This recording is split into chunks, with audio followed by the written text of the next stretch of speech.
Hello, everybody. My name is Charlie, and I'm going to go over my plan for this year as far as my training. Going to compete in the July 20th Rocky Mountain State Games here in Colorado Springs. And I have, I think, 22 weeks left or 23 weeks left. I didn't have a program to go by. I never had a coach really to help me out with a training program, and I've coached Olympic weightlifting, and I coach Olympic weightlifting track and field athletes, but I don't have a good grasp as far as getting a program together. For myself, I have a friend of mine named Carlo that I met through the Czech Institute years ago. I said two decades ago when I used to work there in San Diego, and we've been keeping in touch on Facebook, and he's been putting some really good information as far as applying some really awesome periodization techniques for his athletes, and they're doing very well internationally. So the program I'll be using for 2019 is using this resource book right here, Periodization by Tudor Bompa. I hopefully pronounce his name right, and Carlo. I don't want to really mess up your last name, Carlo, but it's a really good book, very informative, and I got one of the forms from online, but it's in the book. As far as what my training is going to be this year, and I really like how this is set up. This is a annual plan. I'm going to bring it up here while I talk to you guys, and this was originally a program for 2004 Olympics for the athletes. So it started from the off season in October and all the way down to September. And then they marked when the meets were and what phase of the workouts that they're in. I'm kind of using the October, the first month here as February, and tomorrow is the second week. February 11th. I already did the first week, and I'll just let you guys know what I did for this first week. I guess a little preface as far as where I'm at right now. My best 100 time as a masters in the I think it was 40. Yeah, it was 2 years ago. So it was I was 45 when I competed at the state games here in Colorado Springs, and I ran like a 14-second 100 meter. My best all time in 2000, I think, was 12.05, and I never ran track before. I did bodybuilding before that, and my biomechanics was so off. I really couldn't run very fast. But I always liked sprinting just because it's the athletic ability that you need, the strength and power, and the body compositions that these athletes have, that I really want that, and I'm really out of shape. So currently, I'm healing a knee injury. It's actually coming along really fine right now. It's healing really good. In November, I wasn't able to go downstairs and not have it hurt. Every time I put pressure on it, it was just killing me. And that was the lack of doing any squats last year, and I never got the chance to compete. So after I started doing squats again in October, very lightly, I actually got to rehab it, and especially in a lateral movement. I tried to give it a little bit more different planes of movement to rehab it, mostly frontal, which is side to side. That's why I've been doing some lateral lunges to help my knees stabilize a lot better, and the squats. I know that's purely sagittal plane, but that's been helping me a lot. I would love to get some bands, but I'm gonna wait on that for now. The book was one of my investments that I wanted to pick up, and I want to study as much as I can. But so let's just get right to it, because I'm just blabbering about. So that's what my goal is. I'm kind of rehabbing my knee. I was 170 when I started in October, so I'm 159.6 on Friday. I had a cheat day yesterday. I always have a cheat meal on Saturdays, and I just want to make sure. I'll go over my nutrition, what I'm doing right now. It's not that complicated, and I don't really get too strict on my nutrition, but I'll go over that. So let me just go over to the program here and what I've been able to read as far as what my workout should be this phase of my training. So most of the time in October, athletes are just coming off the season. They're finishing on the last meets and they don't want to go too hard. And I'm working on, I'm going to be competing in the 50 meter dash and also the 100. They, I guess they don't have the 60 meter like they do in the indoor meets on the winter time. So some of the phases here, the first 4 months is a lot of just preparation phase. The strength element here is just anaerobic adaptation. That's what AA means. I guess the first microcycle is this first 6 weeks. So I tested myself the first day. I'm going like all over the place because I'm just, I really don't know how the program works. I'm just, whatever I remember is what I'm going for. I tested last week on my 100. I didn't go that hard. I probably went about 85-90%. I was at 16.5 in tennis shoes on the 100 meters with the hand time. And GP, I believe that means general phase. So just not very specific in the exercises that I do for either the sprint workout or the, I guess the weightlifting workout. It's just a lot of general stuff. And as I read the book, I'll hopefully get more insight.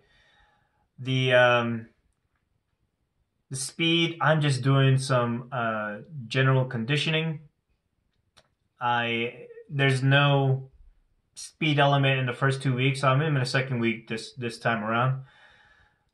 I'll be doing general endurance. So I've just been doing some 400s. I say about 65-70% intensity. And as you can see on the bars down here, the volume will be pretty low in the first week and the intensity will be pretty low. The intensity is going to stay the same on the second week, but the volume is going to go a little bit higher. I'm going to apply this that to my sprinting and also my weightlifting. And my nutrition, it's pretty much balanced. The main goal is to lose body fat and maintain muscle mass. So I guess that's pretty much the gist of it. I'll pause this. I'll put it up on the video and see what it looks like so you could see the program itself. The book doesn't have the nutrition part of it, but it's pretty much the same. So let me go through my nutrition real quick. And the reason why I choose the way I've been eating, I just wanted to find out something that will just keep my muscle mass, my strength, my energy levels, and still be able to use body fat at the same time. So I was playing around with keto. That was really hard. I think the most days I've gone without carbohydrates was 3 days, and that was, 1 week. And that was really hard. And then I would eat like crap on a Saturday. What I meant with the 3 days was the fasting. I love watching Joe Rogan and Rhonda Patrick when she goes through her studies and when she found out what's good for you. 16-hour fasts seem a little bit more attainable as far as a daily goal for your nutrition. And if you keep your eating window, I believe 8 hours, and then fast for the next 16, you'll still have the benefits of the recovery as far as the positive effects of what fasting does. And I don't starve the next day.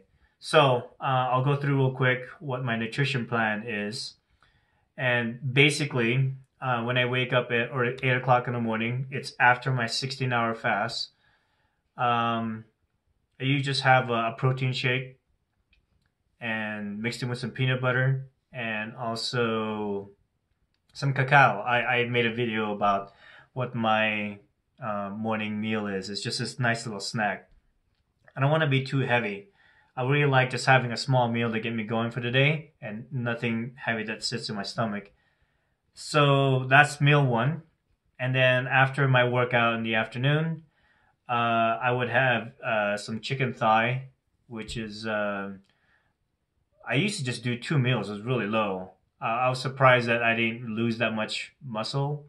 The first 2 months that I started this diet, November and December, I lost about half a pound of muscle with 4.4 pounds of fat. So that was good, but I didn't want to lose that much muscle, so I started increasing my protein a little bit. So I added a chicken thigh into that to my diet, and I usually have an avocado or sometimes just the chicken itself. And then I would have a half a cup of rice for my third meal with half a quarter cup of ground beef with some peas and corn just to give it some flavor. Nothing complicated. It's not like a bodybuilding meal that I used to do. It's just too complex and too much preparation, and I don't need to get that cut. It's all about function for me this time around. And my last bodybuilding show was in 2011. And then on Saturdays, I make sure I have a cheat day. I sometimes feel like I probably could go another week without having another cheat meal.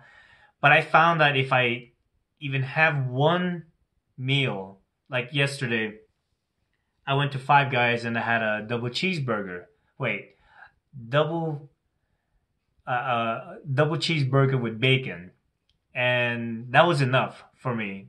I had some Girl Scout cookies as well, and right around 4 o'clock, I just finished eating and I was done. And I was 161 this morning, so I didn't gain that much weight, maybe a pound and a half. And I completely eat clean today. I'm already done eating. It's about 5:30 right now. So I'll probably lose maybe half a pound tomorrow. So I'll probably be 160 and a half, 160.6. And that kind of a cycle doing a cheat day every Saturday has been helping me. So what I've been doing with my training, I wrote it down here.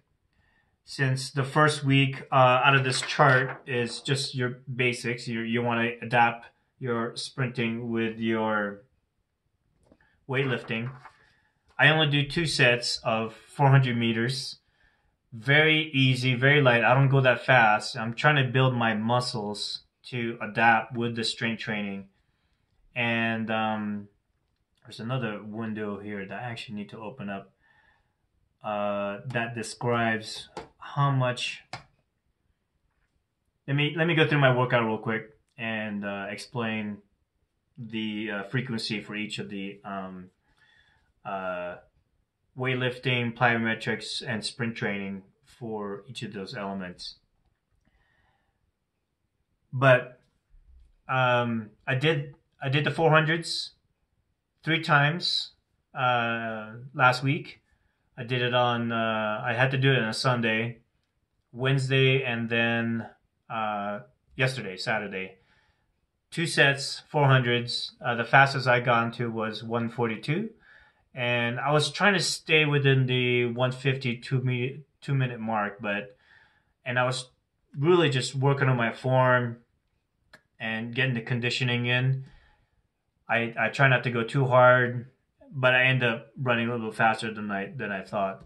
So I just want to make sure this week for February 11th, I'll be running 3 400s for my general endurance phase. I'm going to set my goal to a minute and 45. Man, that's like the same speed that these guys run 800. That's so slow. Anyway, I'm an old man, but I don't know. I feel young, so, and I look young. Got that good genetics. 146 to 150, and just really take it easy and just get the 3 400s in. And I'm also been keeping track what I've been hitting each 100 meter marks, so that I can see what my pace is. And once I go down to the lower distances, then I can gauge how fast I'm going with those speed endurance work. So with this general endurance, I was hitting 19, 22 second 100 meters yesterday.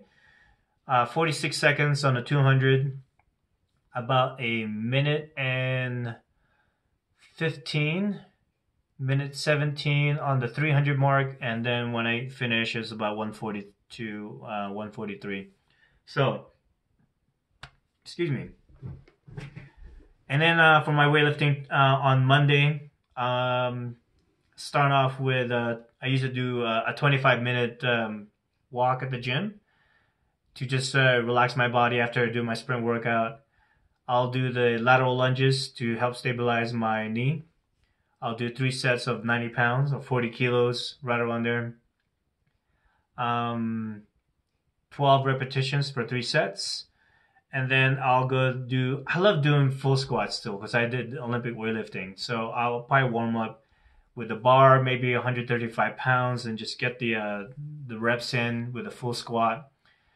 And I'll do my quarter squats right after that. I'll just do 1 set with the full squat.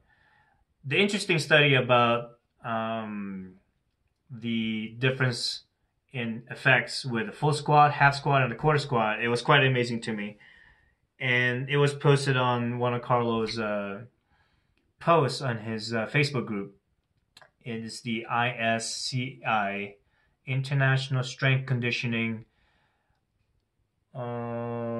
Institute. Oh my gosh, I almost forgot that. So he posted on there the difference between a full squat, half squat, and a quarter squat, what it has an effect on speed and vertical. I don't have the exact numbers right now, but the group of people that did the full squat didn't see any improvement in their speed or their vertical. And then when the group of people did the half squat, they saw a little bit of improvement in their speed and their vertical. But the biggest difference was the athletes that did the quarter squats. It pretty much blew away the numbers from the group of people that did half squats. So that's why I'm doing quarter squats for track and field. And then after the quarter squats, I'll do a set of deadlifts. I love doing just I know some of videos that Carlo had on the Facebook group was people doing sumo. I love just doing the deadlift with the clean grip, and I like to do the hook grip on there. And I'll just keep it at 60 kilos. I believe that's 133. I don't have my conversion in my head right now. It's somewhere on there. 135 if you're using regular standard weights here in the US. But I did 2 sets last week, still high repetitions, and I'll do 3 sets this week. I'll do lower abs, and then I'll do some lower back hyperextension holds like a plank, and then I'll finish off my cardio with 20 minutes. Tuesday, I'll just do a basic 45-minute cardio, and I'll jump rope, and then for 4 sets, 1 minute each. Wednesday, I'll do my 400 again, same speed, same repetition and volume. I'll do upper body, which is I'm just doing a dumbbell chest press and some close grip pull downs for both of my push and pull. Possibly might do some single arm dumbbell rows to help with my posture. Sometimes when you do too much benching, it makes your shoulder go forward. So I just want to make sure I still have good posture. And then I'll do some upper abs and then finish off my cardio. Thursday, I'm just going to do jump rope, but then after I do the cardio and the jump rope, I'll do depth jumps. The other thing that I want to implement in my training, which I felt a really big difference last week, was the shock method, jumping off from a box height, landing, and then jumping off of that. There's a really good study by God, if I could say the last name, I'll put it on the Yuri uh, Vershansky. The name's really hard to pronounce. I'm Filipino. I'm already having a hard time speaking English, and I've been here like over 30 plus years in the U.S., so I'm still having a hard time speaking English. But I'll have the name here. Shock method. Look it up. There's a great PDF there. I think Natalie, his daughter, translated it in English. That's a great study on the difference between the height of the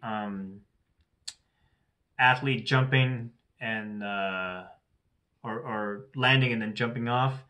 There was a correlation between the height of the depth box, but for the purposes of sprinting, the maximum height to increase your sprinting speed and reactive ability is about 2.5 feet. And since I'm still rehabbing my knee, I'm running more, sprinting more, and lifting at the same time, which I never had to do. I still have to make my body adapt to that. I'm just jumping off a 1 foot box right now. And 12 reps of that, 2 sets was enough. And I think part of that's why I felt faster when I ran my 400s yesterday. So I'll keep it at 1 foot until the intensity starts going up. I'll go to 1.5 foot, and then I believe they have a 2.5 feet box in at the gym that I work out at. And then Friday is going to be light cardio and jump rope, and then Saturday I'll do another 400, but I'll finish off with a shoulder press and some hammer curls and also some dips just to work my arms and a little bit of upper body. Finish off maybe with a twisting, a downward workout, and then cardio. And then Sunday I'm just taking the day off and resting. There is, I have to edit this in, but there is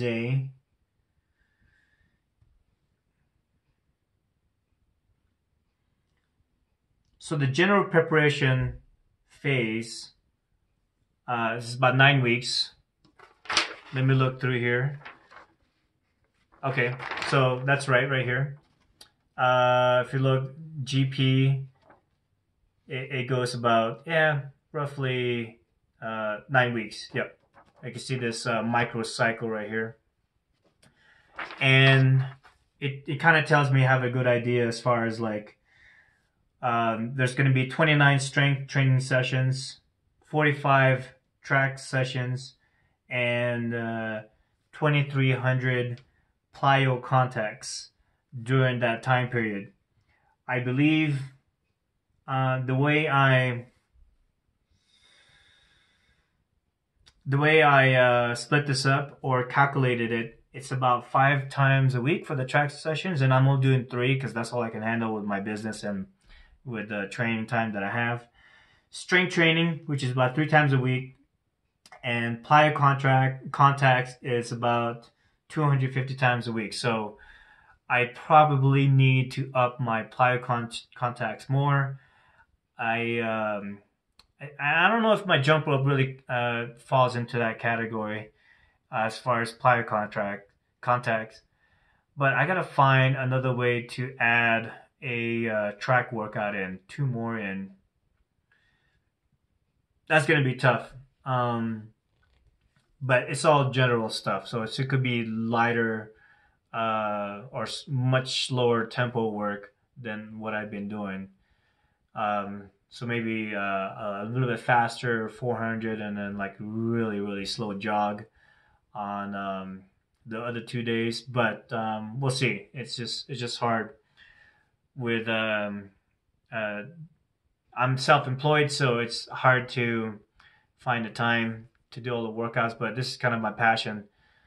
I don't really expect to break any world records, but it's just something I always wanted to do, where you got a nice scientific base training program that you can follow and improve your body. I'm always interested in what we can do to, I guess, hack our bodies. And that's why I like watching Joe Rogan's podcast when Roger Patrick's on, or any scientific studies. Matthew Walker's Why We Sleep is another good one to research. The effects you have of getting enough sleep proper sleep and what kind of sleep has, I think, a 20 or 30% more increase benefit as an athlete than like taking anabolic steroids or performance enhancing drugs, which is crazy. So I'm trying to get enough sleep every night, and that's a really good book. So check out Matthew Walker. So that's it for today. That's all I can think of, and I'll post this again. If you guys like this video, click the like button, have a comment. Let me know what other stuff you guys want me to talk about, because I'm going to research as much as I can for each of the different phases. Probably next week I'll talk about if you have kids that you that are interested in sports. I'll let you guys know what the age groups are, when they should start being more specific with their sport, and when should they, what early age should they start doing whatever activity. So I might do that. Just like and share, comment, and subscribe to my channel. So thanks a lot for watching. Peace.